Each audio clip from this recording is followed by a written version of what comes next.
Hello, my name is Kevin Davis, the Marine of Comedy, and you're watching Let's Talk About It with Raheem Mitchell, my man. Let's talk about it. Say I just heard about a show. Let's talk about it, talk about it. Where the independent artists go. Let's talk about it, talk about it. Nisi got a new EP. Let's talk about it, talk about it. Stephanie's doing comedy. Let's talk about it, talk about it. That girl from LA and that guy. Let's talk about it, talk about it. And now your host of Let's Talk About It, Raheem Mitchell. Hello, and welcome to Let's Talk About It. I'm your host, Raheem Mitchell. Thank you for tuning in. Ladies and gentlemen, I just can't say how happy I am to have this gentleman back on my show.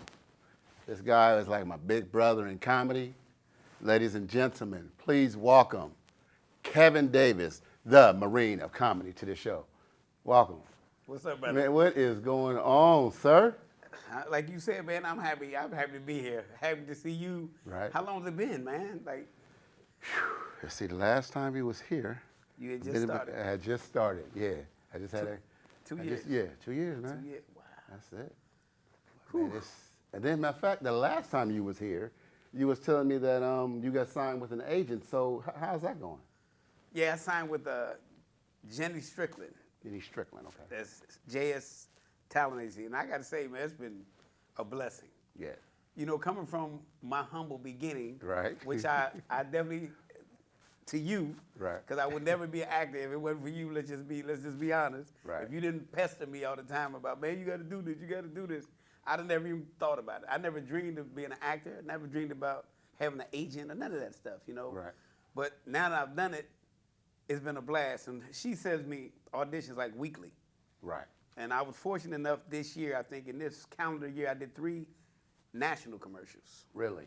Yeah. Yeah, because I remember every time you're like, hey, man, I'm up for this national commercial. Like, dang it, man, I didn't get it. You know, but they told me, you said now, I remember you telling me, you was like, okay, so I'll go for this diabetes commercial, right? You was like, Right. I have diabetes. Right. I'm a shoo-in. Yeah. He said, I'm a shoo-in, but they gonna tell me that you said you was either they considered you obese or No, something. I you said? wasn't. That's the problem. Yeah. They wanted, when I got done doing the audition, Right. I did get the call back. Right. So there ain't but 5 of us left. Right. And this is huge. And you talking about traveling to South Africa for 2 weeks. I mean, I'm diabetic. I got this. Right. You know, so I'm rolling. As we get to the very end, and the guy was in South Africa, somebody was in New York, and then the guy in LA. And they're on camera, you know, and they're Right. talking to me. Right. And I'm just about done. I'm feeling good. I did everything. And he leaves and he says, excuse me, old chap. What's your BMI? You know, Right. your body mass index. Yes. Well, I knew it had to be 26.1. Right. And of course, I responded 26.1. Right. He goes, you don't look like a 26 to me. I'm like, but I'm diabetic. You know what I mean? That should count for something. Right. I didn't get the part. Yeah. I seen the guy that got it, and I see what they was looking for. Right. He looked like a bowling pin. I couldn't pull that off, even with a Right. fat suit. So that's what it was. But sometimes you know that. Yeah. There's a role that you may be good, but you just don't fit. You don't fit what in they want. Yeah, you don't fit in that mold that they're actually looking for. And that just happened recently. It was something for Allegiant Airlines, I think it was. And they were looking for a guy named Bukowski. Now, do I look like a Bukowski? No. Exactly. So I knew I'm basically just going through the motions. Right. Because I know I'm not going to fit into what they were looking for. But Okay. you got to do it because your agent wants you to do that because they want you, the directors, to know who you are. Right. So if a role comes up that they think fits you, you ain't even got to audition. Right. And how many times has that happened for you? About 4 or 5. Yeah. You got 4 or 5 Yeah. shows without even auditioning. Nope. Yes, sir. Sure didn't. I did one with it Slim? No, not Slim Jimmy X. Ray Strimman. It was Little Nas X. Right. I remember you were telling me about Yes. that. That was a video, right? Yeah. Okay. Yeah. Yeah, so it works. It works. I think the longer you do this and the more directors you get in front of, Yeah. the better shots you got to get in better roles. That's true. Yeah. That's it. Because they were like, well, dang, he came in and interviewed for this. Then he auditioned for that. Then he auditioned for that. Well, that dude got talent. Yeah, and I got, Yeah. matter of fact, the Majir commercial for the grocery, Right. I didn't audition for that part that I got. Okay. But when I got hired, when I got booked, it was for a totally different part. So if they like you, Yeah. they'll try to fit you in. So yeah, I can't complain, man. It's been good, brother. Okay, Thank now- you. Yeah, no problem, Thank you. dog. Now for Hold up, you still got the watch I gave you? oh no, I got a different. Oh, you got a different one. Okay, Yeah, I'm but just but checking. you know, I'm always gonna keep that one. Yes, sir. That's Yeah, special, man. bro. That's right. So you and I know what national commercials mean and what you have to do in order to get one. So for the people that don't understand what a national commercial is, kind of take them through the steps, what you went through for as far as Right. auditioning for a national commercial. Well, of course you audition. Yeah. And if you have an agent, then you get to audition. If you don't have an agent, you got to submit and then be selected to audition. Right. So that's one stage. If you got to go extra, but an agent eliminates that. Right. So the agent already feels like you may fit that role, and then the people they're dealing with kind of move you ahead. Right. So now when you're doing a national commercial, you may be auditioning with a couple thousand people. Right. Easy, you know what I mean? And then the callback may be another, 20 to 25 people. Right. Depending on that. And once you get the callback, that's when you really got to do your thing and kind of show what you're doing. Right, right. So I got the callback, and it was one of the ones I was comfortable with. I think you and I talk about like acting, and I think you said something about don't take a role or don't do something you ain't comfortable doing. Right. And I've never taken a role that I didn't feel I could be that person. Right. So I didn't have to act it. Yes. And this one was about COVID and getting the shot. Yes. Was the first one, and that meant a lot to me because I hadn't had COVID at that point. But later on, I did get COVID. Yeah, I remember you was telling me about that. It was like life imitating art. You know what I mean? Right. So when you go up for that second callback, that's when it gets real serious. And now you got the people who are putting up the money. Right. You got the producer. You got the director. They're all in the room, and it's just you. Yes. And that's when it really when you got to show your stuff. And for me, it was easy because I kind of morphed because it was real to me about friends dying from COVID and people just trying to get their life back in order. Right. So that one was it was hard because it's just you and 53 other people at that point. Right. So when you finally get the commercial and you shoot it, it's you and maybe 100 people. And it's just you by yourself with the cameras and lights, and New York is on the phone and they're watching you and they're giving directions. And if you've never done it before, it's pretty overwhelming. That's cool, huh? Because the director's not gonna be there. No. Like, no, I'm gonna sit here and as long as you can patch me in. Yes. Oh yeah. And Yeah, he was in New York. Yeah. And then the people from CBS Uh-huh. were there. Right. They were in New York also watching it. Right. And when I got done, they gave me high praise, and so that was the first one. So Right. that was, and I mean, I was super happy, man. I kind of learned to live in the moment at that point because at that point, I was just happy just to do it, and then I was ready to move on to the next thing.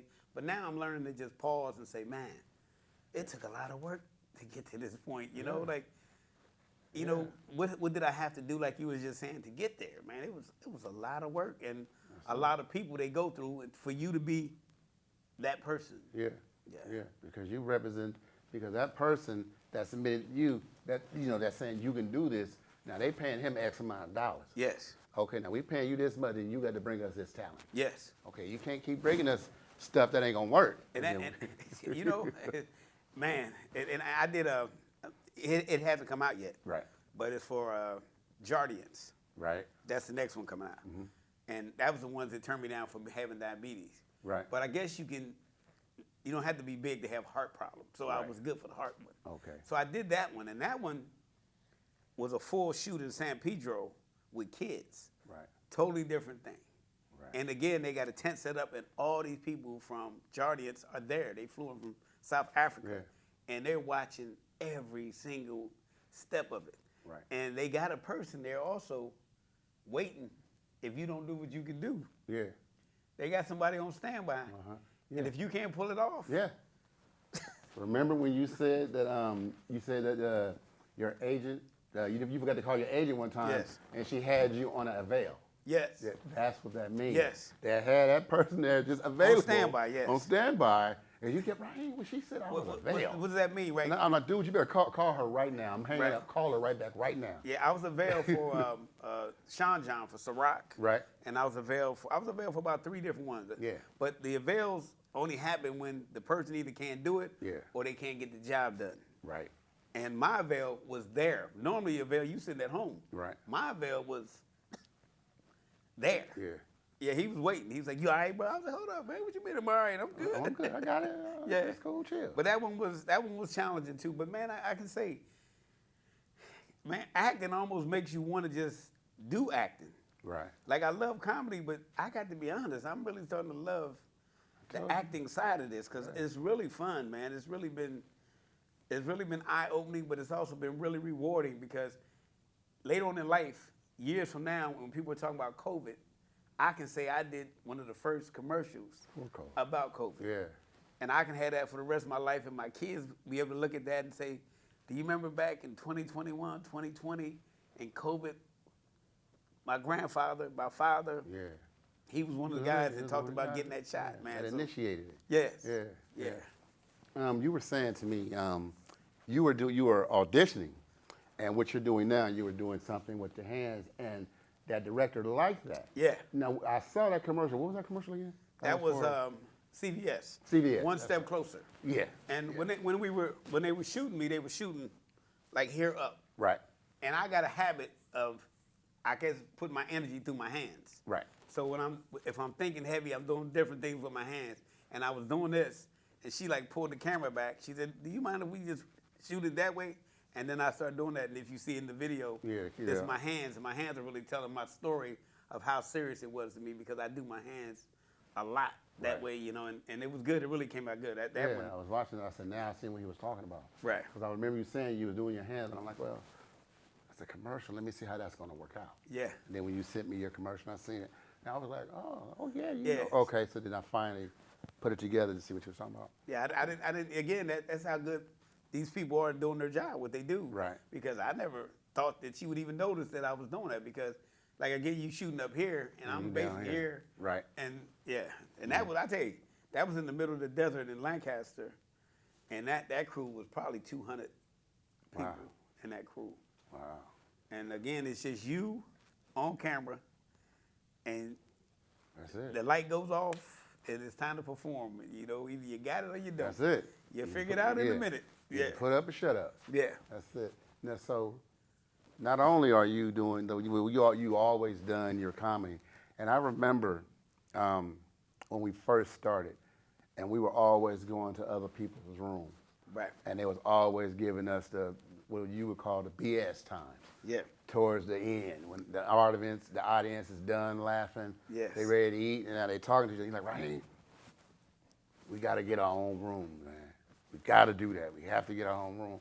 And I remember we went from shooters, we were just going from place to place to place, and then you finally landed one at Aces. Right. Well, that was the first one we did. So when a person is going out scouting locations, what really does that entail? To let people, so people want to understand, well, how does he get the rooms? What does he do? How does he, I'm convinced that most bars or wineries will let you have a room. Right. But you have to be fair to the comics also. Right. It's not just about getting a room, because anybody give you a room, if you're not paying, they don't have to pay you. So if you're saying, I'm gonna do an open mic at your bar, well, you bringing in people to drink and you're not paying me. So what does that mean? That means I can't pay comedians. Right. They got to drive. They got to do all this stuff. So when I go look for a room, I'm looking for either a budget or the fact that I can charge. I won't do an open mic room because I can't pay comedians. Right. And I know what it's like to be a struggling comedian. You know that. We went place to place, getting nothing sometime, maybe a drink or something here and there. So when I do a room now, I'm looking first, how can I afford the room? Now, I don't have to make money on the room. Let me clear this up real quick. I don't care about making money. Mm-hmm. If I break even, I'm good. Right. I need a room to work out and work these jokes out to take on the road for bigger and better things. Right, right. So me and my partner in crime, Mac Rome, is a good friend of mine. When we work together, that's what we look for. We look for a room that we don't have to make money on the room. If we break even and can pay our people fairly, Right. and we got a room where we can work out these jokes, we'll make the money on the road. Yeah. We'll make the money other ways. Right. But the second thing I look at in the room, is it going to be fair to the comedians? Right. Is the room set up where comedians can be effective? If they're not, you're doing them a disjustice. You're putting them in a place where they got no chance of being successful. Right. I see too many guys who want to produce comedy shows that will put them anywhere. Right. They don't care. But I walk in, the first thing I'm looking at is how's the room set up?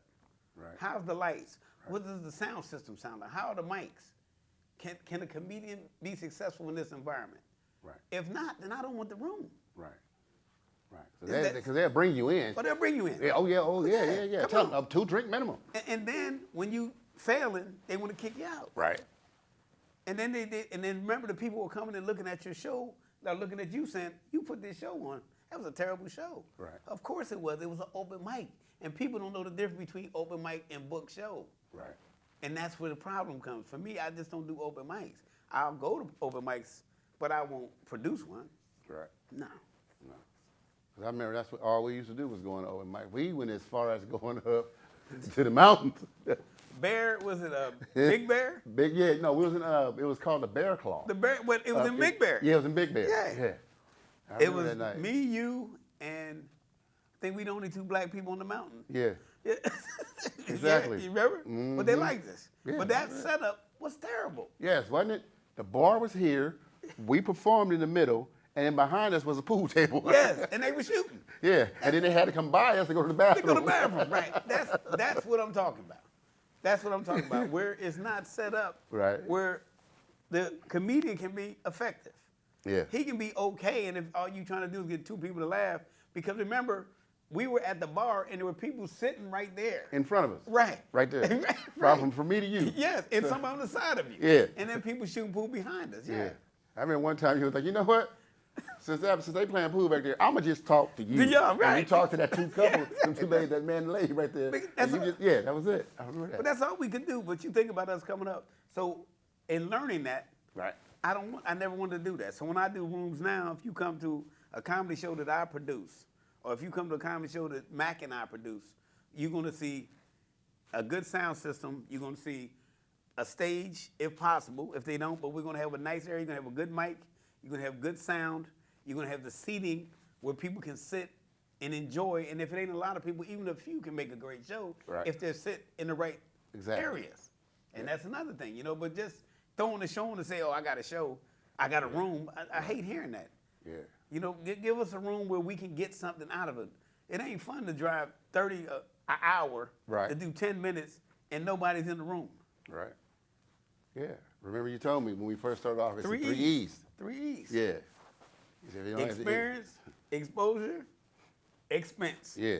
You said, I like to go 2 out of 3. If I Yeah. get 2 out of 3, I'm good. I remember, But if I can't get 2 out of 3, what am I doing? And I ask myself that question all the time. That's it. I just got asked the other day, come up to LA and do 15 minutes. Why? Why would I do that? Yeah. I seen the setup. It's a horrible setup. Right. And then I'm going to spend $50 to $60 to drive up there. Yeah. And you going to give me a drink? Am I getting exposure? No. Because you're not gonna bring in nobody from the industry. Right. Expenses? The expense is gonna be on me. You gotta at least give me gas money. How about experience? Yeah. Nah. Right. So that was 0 for 3. Right. So that was the easy one. Yeah. You know what I'm saying? No, I'm cool. Yeah. I remember we were doing the Ontario Improv. Right. And you started in about a Prius. Right. And I was telling everybody, I said, y'all don't know the thing behind the Prius. I said, I was there when all this started. I said, y'all don't understand why Kevin disliked Prius so much. And they were like, tell me. So you and I, we was on our way to the San Jose Improv. Yes. And we rolled out about 4 or 5 o'clock in the morning. Yeah. We rolling. And we going over our set. Right. And you went in the fast lane, we were cruising about 75. And you seen this person flick their lights. You weren't paying attention. And they flicked their lights again. So you sped up to about 80. And then they flicked their lights again. They kept flicking their lights. You're like, well, let me kind of, respect the fact. So you got over, you was rolling in the BMW, Right. you got over, and this guy came and passed you in a blue Prius. And Kevin was like, so as I was going over my bit, Kevin was like, a effing Prius. And I'm like, what? He said, a effing Prius was hitting me with his lights. I'm like, what are you talking about? Right, that was a Prius. So you hit the accelerate, and we got a Prius was flashing his lights on me. I couldn't take it. I said, I couldn't take it. and I'm not getting it. He said, oh, Prius. Oh, to this day. Damn Prius. To this day, bro. And that's when you said you parked your Escalade on something. Yes, sir. That's when I got that $450 parking ticket. Because I parked on top of a Prius. And it was like, what is his hate toward a Prius? I said, man, you guys don't know. Well, let me tell you how life changes. Right. Okay? Let me tell you how life changes. A Prius was a hybrid. Right. That was my first problem. Okay. And if you drive BMW, you really don't care much about gas. Right. But now we in year 2022, and guess what I drive now? A hybrid BMW. So you know I ain't so mad at Prius Okay. no more. You know So what I you're mean? going to let him loose now? I'm good with Prius. I Yeah. understand they angle now, but you Okay. don't be rolling up on me in no Prius, man. Flashing your lights like you trying to pass somebody. Yeah. You couldn't pass me going downhill. You know what I'm saying? Yeah, with a push start. Yeah, exactly. Right. Being pulled by a Charger. So, Mr. Kevin Davis, the Marina Comedy. Yes, sir. What's next for you, sir? Man, I'm resigning from my position at the job. I've been with the government for the last 15 years. Right. I'm a retired Marine. I feel like these next, whatever years I got to go, whatever God gives me, I just want to have fun, man. I just Right. want to do this acting, this comedy thing. I want to travel, and I'm still healthy. So I just want to I'm at that point in life, I'm not worried about security and all that, because too many people worry about security. Right. And they worry about putting so much money away about the future. When is the future? Yeah. I don't know when the future is, you know what I It is, mean? yeah. And it's kind of like getting married. Is there ever the best time to get married? We just make a decision that this is the This is time gonna to be be the day married. right here. And then you make it work, Yeah. and you make that marriage last forever. All right. And that's where I'm at in life. I'm at that marriage part of life. Right. I want to marry my life. Right. And I want to make it fun. You know, I want to do comedy. I want to act. I want to get in some movies. You know, I put that in my brain this year. You know, I did a movie with BET. Right.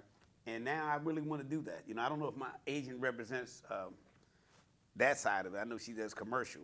So I may have to find another agent for that side. So theatrical then. Theatrical. But I'm excited about it. So what you can actually do is if you see something that you like and you let her know, say, hey, can I submit for this with you, or will I need to have another agent? And she already know your talent, so she's not gonna let that money go nowhere. Right. So she's gonna probably go and get one of her homies or one of her Okay. friends that's a theatrical agent. Right. And maybe they'll split the cost, and then they go your All theatrical right, agent right there. Appreciate that advice, because I was trying to decide if I needed to get another agent to Now do you- the theatrical side. You want to kind of like, you don't want to keep having them people hit your check. Right. You know, that's 10% here. Right. 10% 20% there, yeah. Yeah, everything. So, But you know what I say? 20 from nothing is nothing. exactly. So it don't even bother me, to be honest, because well, before she came on the scene, You wouldn't have any. I'd had nothing. So I take 80. I That's ain't right. really had a problem with it, to be honest. I want to ask you a question. Yeah. Guess who's out there waiting on me, man? Who? I got Mac Rome out there. Back home in the house? Yeah. My partner in crime? Yeah. You want to sit in on Oh, this? man, come on, brother. I wouldn't miss this for the world, brother. All right. Okay. Yeah, That'll work. get back Rome in here. Okay. So, Mr. Davis, I want to give us the Marina Comedy. Why don't you go ahead and give everybody your platforms and let them know how they can get in touch with you, and if they want to book you for shows, right here. Oh, yeah. Everyone that got the That red one right light. there. Yeah, the red light It is. district. Yeah, that's it. Yeah, you never look at the camera. Nah. There you go. Except when you on Let's Talk About It. Yeah. Now we look at the camera. But you can reach me. All my platforms are the same. All right. The Marina Comedy. I made it easy. MarinaComedy.com. Right. The Marina Comedy on Instagram. The Marina Comedy on YouTube. Marina Comedy on Facebook. Right. So that's me. I'm the same person, same brand everywhere. This year's gonna be fun though. We're gonna bring out some new T-shirts. Right. Remember my "Make America Laugh Again" T-shirt? Yeah. We'll bring that one back. That's All kind of right. fun when people All like right. that. and I got some new stuff. I love the saying that laughter is medicine for the soul. Right. It's something about that, man, because it definitely healed me. Right. So I want to share that. So I'm working on a T-shirt for that. But you can reach me on any of them, and if you want to book me, at the Marina Comedy, Instagram, at the Marina Comedy, Gmail, any of them. All right. All the same. All right. We're going to go to a commercial. Right. And I'm going to go ahead and bring your boy Macaroni in, okay? Yeah, that's going to be too All right. funny. That's great. Peace, ladies and gentlemen. See you guys, man. Thank you, man. Thanks for having me, No brother. problem, bro. Let's talk about it. Hello, I'm Mac Rome, and you're watching Let's Talk About It with Raheem Mitchell. Let's talk about it. Hello, and welcome to Let's Talk About It. I'm your host, Raheem Mitchell. Thank you for tuning in today. Ladies and gentlemen, let me tell you, I have been going back and forth with this man for about a year, trying to get this man to do my show. Now, I understand, man is very busy. You know, he's a comedian like everybody else, and they just, you know, sometimes times just don't allow it. But you know what? He's here today, ladies and gentlemen. He's here on Let's Talk About It. Ladies and gentlemen, please welcome Mac Rome. How's it going, man? All right, how you doing, brother? I'm good, man. All right, it's good to be here. Finally. Yes, finally. Yeah. And y'all know, sitting in is my boy, Kevin Davis, the Marina Comedy. He be the Had to be here. co-host today. Had to be here, but I heard you was coming. I said I ain't leaving. Now the back room coming. Oh, no. But I just want to apologize. I didn't get the memo about the salmon shirts. Oh, is that right? You know, we planned this like a year ago, didn't we? I had to get the memo. My bad. It's just good, man. Get here to be with my man, Yeah, brother. it's just, isn't it good, man? Barstow. Yes, sir. Yeah, it's Yes, good sir. to be here, too. Well, first of all, before we get started, first of all, I want to thank you for your services because you was in the Navy. That's right? correct, yes. Okay, so now let me ask this question. Now, what made you join the Navy? Now we all know that Kevin, the only reason why he joined the Marines because he was too little to be a gangster. That's it. That's right. Right. He was too little to be a gangster. But what made you decide to join the Navy? Well, I grew up in Southern California, little city, Moreno Valley, California. And back then, I actually graduated in '89. That's when I joined the military. Right. But from '85 to '89, those 4 years while I was in high school, Moreno Valley was the fastest growing city in America. Right. And everybody was coming from Los Angeles. And so Moreno Valley became a tiny little Los Angeles. Yes. And so I had got shot at 4 times before I was 17. Okay. And I was doing some bad stuff myself. I ended up in a continuation school. Right. I was going to school with gangsters and pregnant girls. And so, so when I graduated, I honestly I didn't think I would make it to 25. Right. And a buddy of mine, he was going to go into the Navy, and he said, "Come on down there, let's talk to the guy." Talked to him. We wanted to go into the Air Force. Yeah. But yeah, the Air Force guy, they were at lunch. Right. And it just so happened, my friend's father, he drove us down there to the recruiting station, and he knew the Navy recruiter. They grew up together. Right. So they had a personal attachment, and he talked us into the office, and next thing you know, we joined the Navy on the buddy system. So I went in with my pal, and basically, really, I joined to escape what was going on here. Right. So that's why I joined the Navy. Then I ended up going to war and all kind of crazy stuff. So in the military, I thought maybe I still won't make it to 25. Right. That's true. Now, we all hit the clubs and we all, hit the circuit and, we do our comedy thing and everything that. And everybody say, no, I know Mac Rome better. The kid like, no, that's my dog. I know him better. Right. So I want to ask you, who's the real Mac Rome? Wait. What's the real Mac Rome's name? Yeah. That's what we need to start with. If we hung on what's real, Yeah. where did you? Let me ask that question. Where did we've been partners for a minute. Right. I still laugh about this. I have to because I'm like, where'd you just get the name?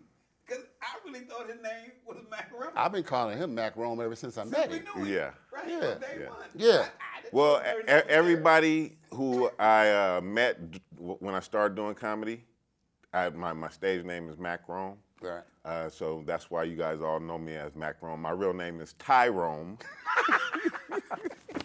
Tyrone with the M. Oh, I didn't know that. Yes, Tyrone. T-Y-R. That's where the Rome comes in. Okay. That's where the Rome. Oh, M. Tyrone. That's Okay. right. Okay. Okay. All right. But the on Facebook it's Harmachis.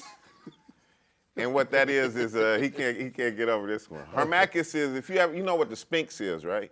The Sphinx. The Sphinx. Yeah. Lion. Yeah. Lion body, man's head. Yeah. In Africa, Okay. Egypt. Right. The ancient African name for that is Harmachis. Right. Okay. It also symbolizes the sign Leo. Right. Okay. I'm a Leo. Okay. And A lot of thought into this. yeah. And so the name Harmachis symbolizes the Sphinx, or what we would say Leo. So Okay. it's the same thing as me saying, hey, I'm a Leo. Okay.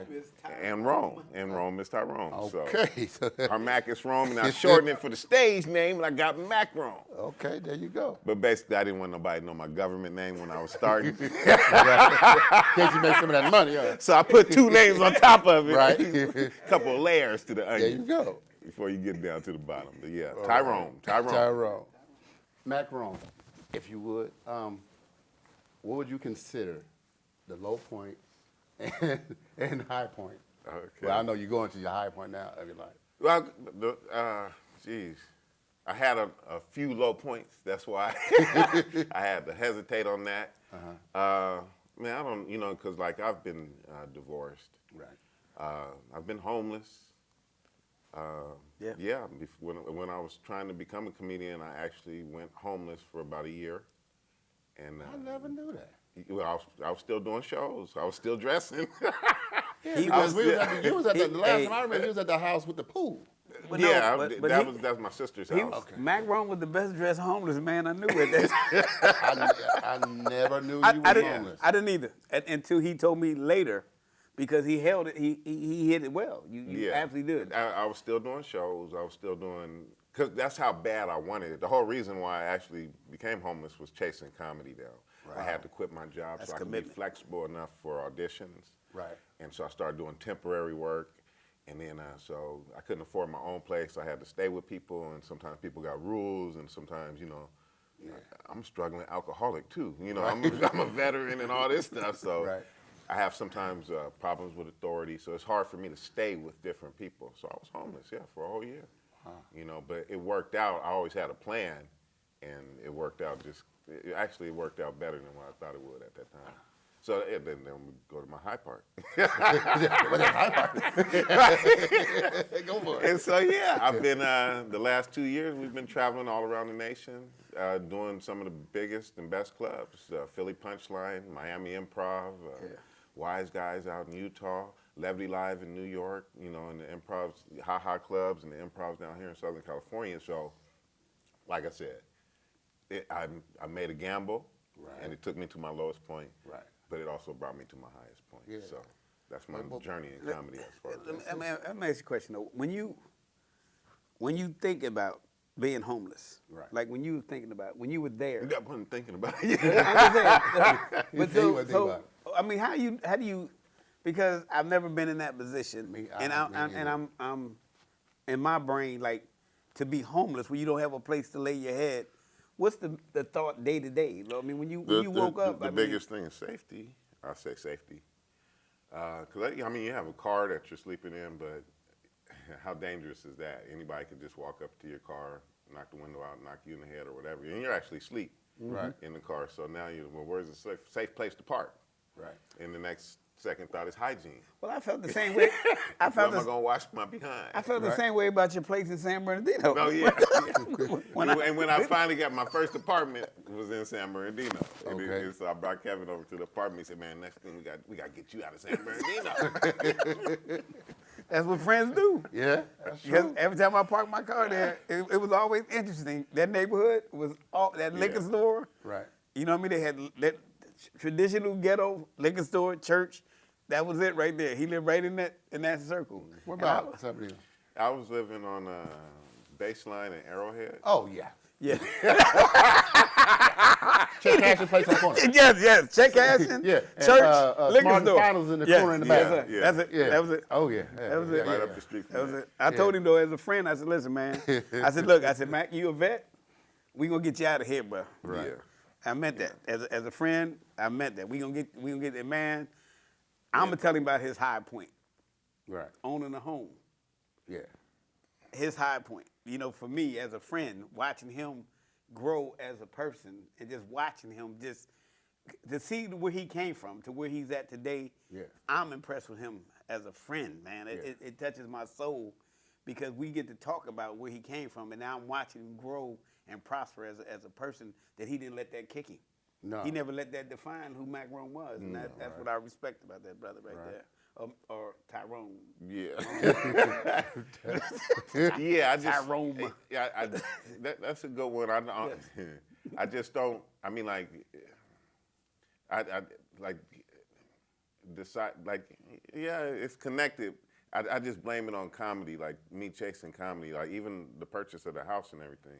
Like when I started, I just wanted to be a comedian so bad. Right. You know, and when I first started, I had a television show like this, and I ran it like a comedy room though. Right. And I would bring a couple comedians in, and we'd do a comedy show and maybe a couple of hip hop acts. And I wasn't a good comedian at that time. Right. And because I was working, you know, and actually to pay for the studio time and all that stuff. Right. And I wanted to be a comedian so bad that I had to, like I said, I had a good job back then too. Right. Wow. And I had to quit. I had to totally destroy the person who I was, including the house I was living at, and I had to take everything away and rebuild from scratch. Right. And so now we're at a point from me rebuilding to scratch to where I own a home, Yeah. and that's what he's talking about. Right. But to me, the journey started, to me, when I decided I'm gonna do comedy if it kills me to do comedy. I'm gonna do comedy Right. no matter what. Yeah. That's commitment, bro. That is. You surpassed anything I ever. Yeah. I ain't never thought about quitting my job, and I just Ever. no. Ever. Well, comedy is a strong drug, though. I have people on my So is alcohol. on my social page, but people will pack up all their stuff and Yeah. move to New York and not know nobody or nothing. Like, I'm going to be the biggest comedian in the world. Mark you know? Henderson just said that. Yeah, He just said that on Facebook. Comedy is a strong drug, man. Yeah. Yeah. It is, man. Because I remember when Kevin and I, we wanted to do the Laugh Factory. Yes. But they said you had to be in line like that morning or Right. something. All and day. Mac Rome was like, "Oh, I'm there." And Kevin was like, "No, we got to work." He was like, Mac Rome like, "I will call in. I will be the first person in line." Yeah, back then I used to work for a temporary agency, and I would get temporary jobs. They might last a week or two, but if I had an audition or something like the Laugh Factory come up, I quit. I'd walk in and tell, "Hey, you know what? I quit. Yeah. I got an audition today," and the next day I would be on a whole totally different job. So I kind of got used to that game. Right. It's like power. Right? Yeah, I mean, because it's like, just imagine you walk into your job, any given moment, somebody give you something. Hey, you know what? I quit. I'm out of here. Peace. And the next day, you had another job. No problem. No. Well, that's how it was. You know, and it's like that now too, because employment is so bad with this. You know, they're looking for employees. Yeah. So I'm pretty sure somebody could get away with it too. But we never did go to the Laugh Factory. No. As much as we sit No. there laughing, As much as none we of us talked ever about it. went and stood in line No. for the Laugh Factory. No. And it wasn't worth it because it was. I think it was a stand in line. And then you then had to get go a chance to possibly- audition. Yeah. Yeah. You get in the audience the Yeah. first week. Right. If you didn't get selected, you could be in the audience. If you did get selected, you didn't perform, you had to be in the audience. And then each time you they had to stand scheduled in the you out line. to come Yeah. for 3 minutes. I think it was clean. You had to do 3 minutes of clean. Yeah. Clean Right. comedy. Right. Yeah. And I was telling Kevin, I said, "Kevin, dude, you got the gift of gab, man. You can get us in there." He said, "Yeah, but I don't know, Raheem. Now, No, but I mean, stand I'm out there. gonna have to take off a half a day." And that's how Mac Rome was like, "When? Yes. I'm there. We can go." But you know, Kevin actually met the guy who runs that room. What happens, and I always thought about this too, is once you get into the game and you start performing and doing different stages, We'll be in. word of mouth, and Yeah. people start hearing about you, then you don't. It's easier to get in the clubs like that. You don't have to stand in line for Right. 12 hours and stuff like that. Because Kevin actually met the guy. He said, "Hey man, it's funny. Want you to come back." Didn't have to stand in line for 12 hours for that There to you go. And the beauty of it, and I think that's what you were talking about, is you got to be in LA to be around those people to get those breaks. Right. Like, we know people in the IE that if we walked into a club and they seen us, they would say, y'all want to do time. Yeah. That's respect. They say, yo, you in the house, Right. y'all want to do some minutes. Yeah. Well, we won't get that in LA because we don't know people in LA. But if we were in LA on a regular basis, I'm almost sure we get the same opportunities. And that's what we're talking about doing now. That's our next move, right? Is to break the LA market. So. Oh yeah, we're gonna get into that. Believe me, if we gotten this far, Yeah. you know, Yeah. can't nothing stop us but ourselves. That's true. So, tell me about your, you know, I know you have your, Chickens. Yeah, it's our farm. he got the back row for. Back See, row I got- farm. But I was going to go to about your political views. Oh, dang. Went to the chickens. The chickens didn't come home to roost. There it is. You got lemons and eggs today. Yes, all I right? sure did. Yeah, so that's what the chickens that's and all the right. farm is all about. But you were on Facebook about the Brittany, what's her name? The Griner. Grinder. Yeah, Yes. the Brittany Griner story. So, what is your take on that? Oh, well, to be honest with you, I believe that any American in Russia right now is susceptible to be taken as a political prisoner. Yes. Right. And that's what she is. She's She's a a pawn. political She's a pawn. prisoner. Yes. They're using her to get back at America. Right. Okay. Let me say that very clearly. Okay. Because what happened on Facebook was I started talking about the situation, and people started saying, well, you should know the law of the country that you go to before you go there. So they were saying she is a criminal, and that's why she's locked up. Okay. And that's where the disagreement came in. Right. Why?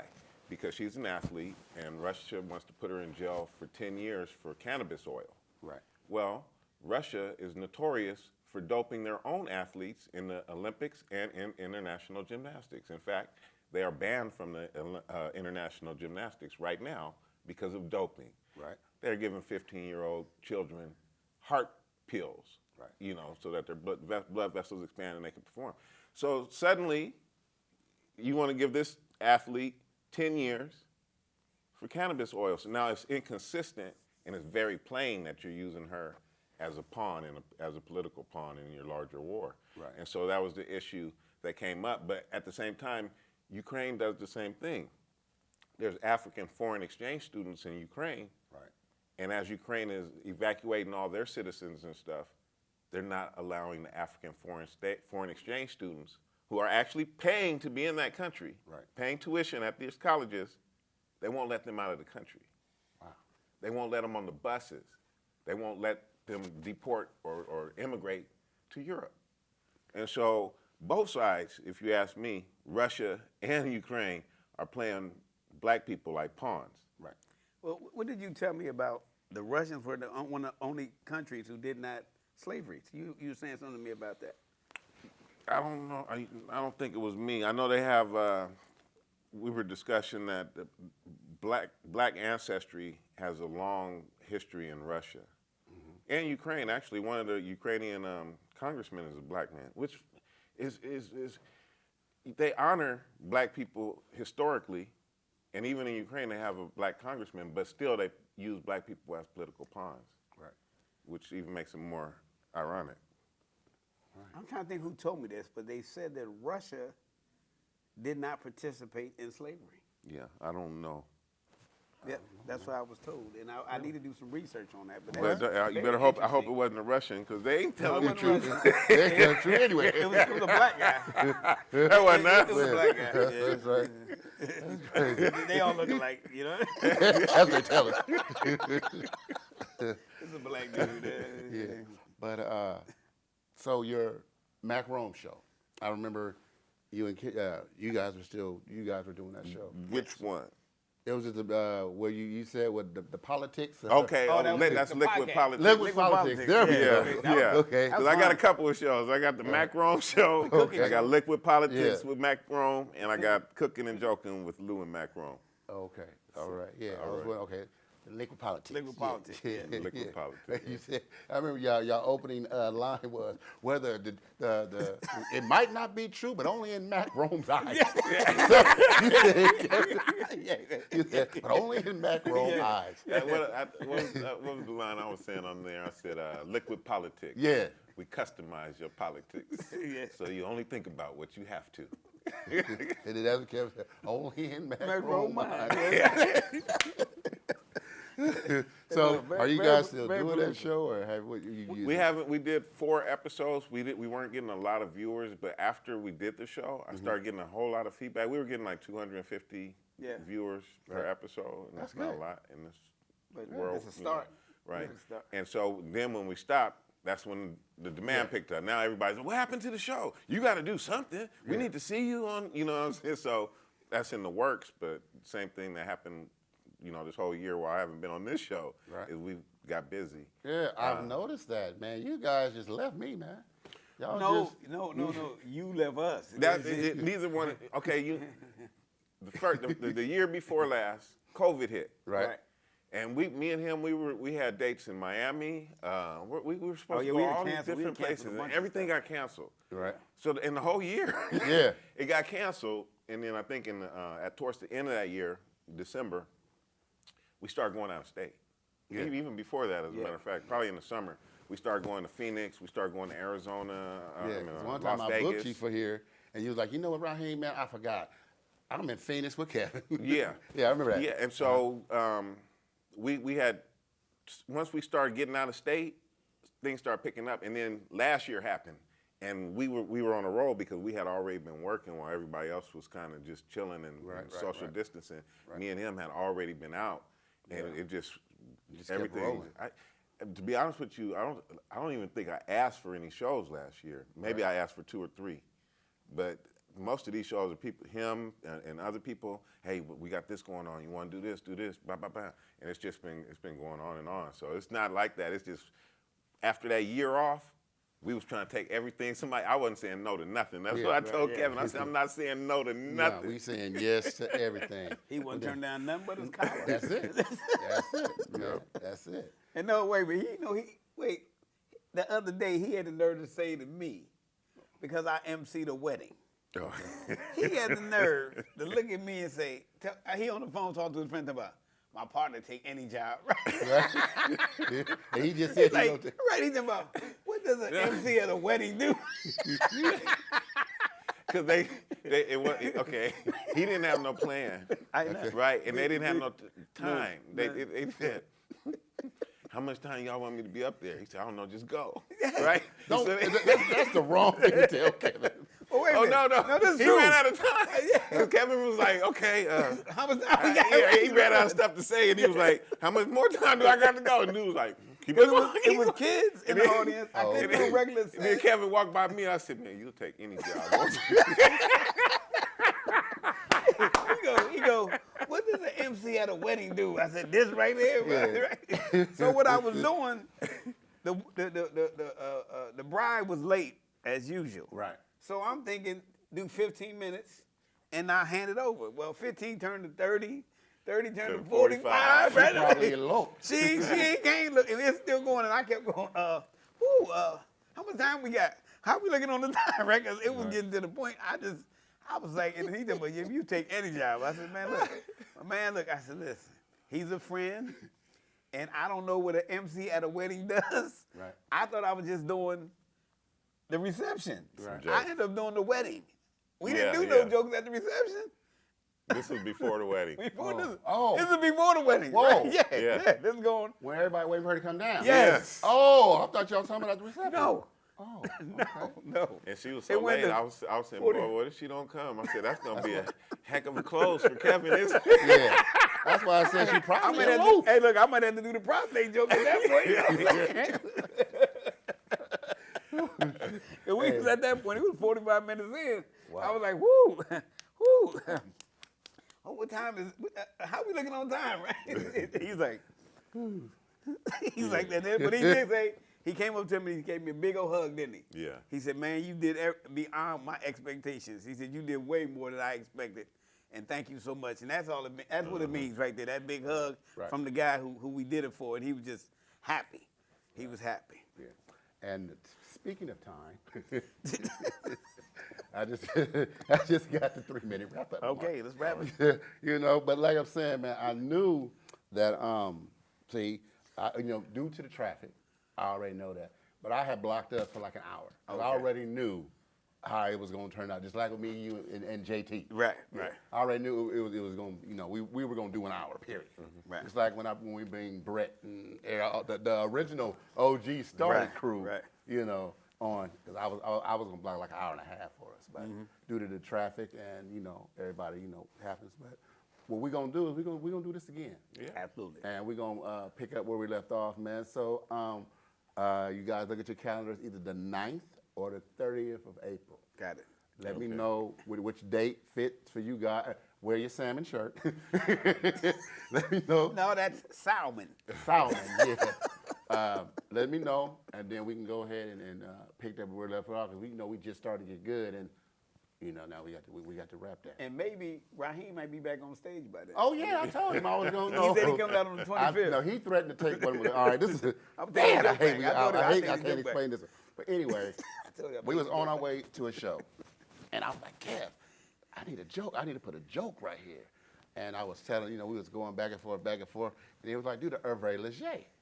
And he started explaining it to me, and then so that joke rocks every single time. So Kevin, I'm speaking to him on the phone, and here it is, we talking about today, and he just gonna turn up. Listen, man, you don't get back on stage, I'm taking my joke back. Remember that commercial with a little kid climb up to the top and be like, I want my block back. Yeah. That's what Kevin did about that joke, man. I'm like, all right, man. The 25th, Kevin said he's gonna give me some time. So. Oh yeah, it's gonna be fun. I'm There's a gonna good come on room the out there. 25th. You're gonna like it. You're gonna All like right. it a lot. I'm gonna come on the 25th. Try to Mac get Brett Rome. and them out there. What I would like for you to do, sir, is to give all your, because we hooked You got Kevin mine up. on I last got yours, one, so yeah. I'm going to ask you to give your platforms to this camera right here. Let everybody know how to get in touch with you, where they can find you, and if they want to book you and stuff like that. All right, it's Mac Rome on Instagram, MAC_ROME. On Facebook, it's HARMAKHISROME. Harmachis Rome.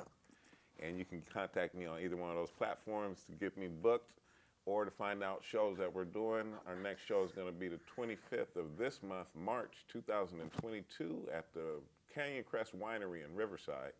And the next day we'll be at Pomona at the Serenity Event Center on March the 26th, 2022. Change that. That's gonna be it's gonna now be April 3rd?